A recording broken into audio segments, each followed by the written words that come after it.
What is up, everybody? Corey James here, and I got a very fascinating, very mysterious painting I wanted to explore with you today, and it actually comes from one of my favorite time periods in history, the Renaissance. Now, this particular painting dates back to the 15th century and currently resides at the Palazzo Vecchio in Florence, Italy. And for obvious reasons, this painting has become somewhat famous, joining a series of mysterious Renaissance paintings that leave many mystified and unable to avoid the obvious anomalies that scholars dismiss as nothing more than symbolic artwork. But is it? Many people believe there is much more and that this painting hides a message, but what could it be? And could it answer the biggest question, is this what we think it is?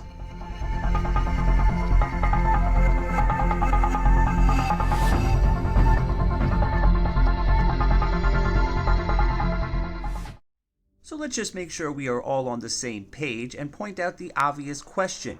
Is this a UFO? Many people believe that it is, and highlight the fact that the artist took the time to illustrate a man and his dog witnessing this object in the sky rather than gazing upon the other miraculous event taking place, which leads me to believe there could be a possible hidden message. But the only way we can be sure is to compare said painting to other paintings from this artist, but there's a problem with that. We're not really sure who the artist of this painting is. Let me explain. Titled The Madonna with St. Giovannino, somewhere down the line someone confused our painting with this painting, The Madonna and Child with the infant St. John the Baptist, which was painted by an Italian painter by the name of Jacopo del Salleo in 1485, and does look very similar to our painting, and it was painted around the same time in the same place, but is clearly not the same. However, the title and artist stuck. Now, many people attribute the artwork to this man, Domenico Ghirlandaio, a very prominent, possibly vain Italian artist who painted similar artworks and himself in the late 15th century and whose style is very similar to that of our painting. However, Ghirlandaio had an apprentice who was also his brother-in-law, Sebastiano Minardi, who too was an Italian painter painting in the same time period and of course displayed a very similar style of painting to ours. Now, this very subtle piece of information that I was previously unaware of is very significant because it more than likely verifies the artist as Sebastiano Minardi, who it is said is the actual painter of several artworks attributed to Ghirlandaio. In addition, was well known for his talent of portraying the sacred feminine or feminine figure, and whose mentor or master's style of misdirection can be seen within his artwork. That being said, the fact is we cannot be 100% as to who the artist truly is, but understanding that two of the possible artists are pretty much one and the same and the other is most likely misidentified allows us to compare our painting to the other paintings of the artist, and the fact is we find nothing similar or really even remotely close to matching this object.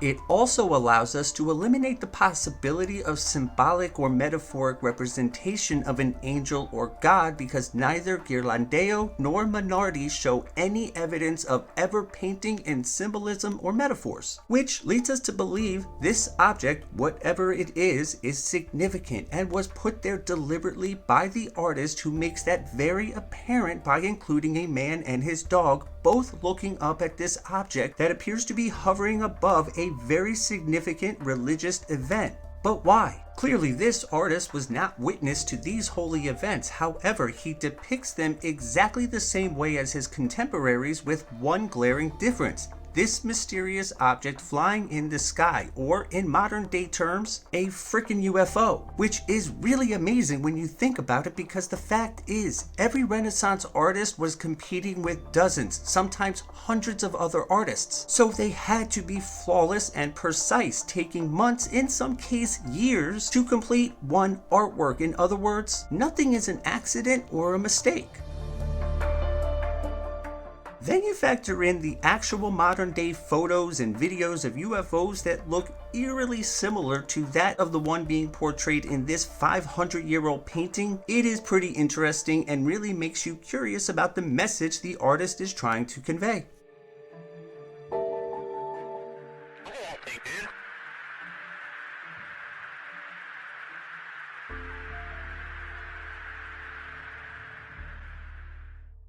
Now before we get into that final thought, if you're still watching, first off, thank you. Next, there's clearly something about this video that you're enjoying, so do the little guy a favor. Hit that like button, hit that subscribe button, spread it around, share it to your friends, help me grow this channel.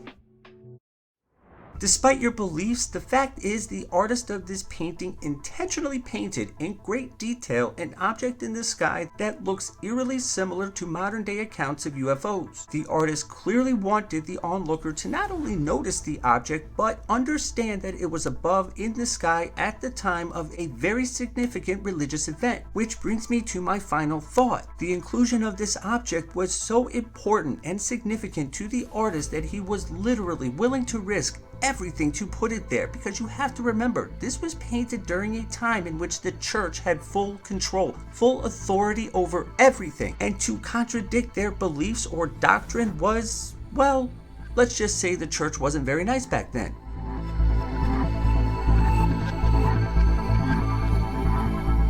But what do you think? What do you think this object could be? Was it meant to represent something significant? Does it carry a hidden message or a secret to our past? Or is it like the scholars say, nothing more than a symbolic representation of God? Leave your comments below, let me know what you think. Also, let me know if there are any other mysterious paintings or artworks or really anything you want me to examine for a future video. As always, if you enjoyed this video, please help out the little guy. Hit that like button, hit that subscribe button, share it around to your friends and neighbors, maybe even call some people, tell them about it, whatever works. As always, thank you so much for watching. Stay safe, stay positive, and I'll see you in the next one.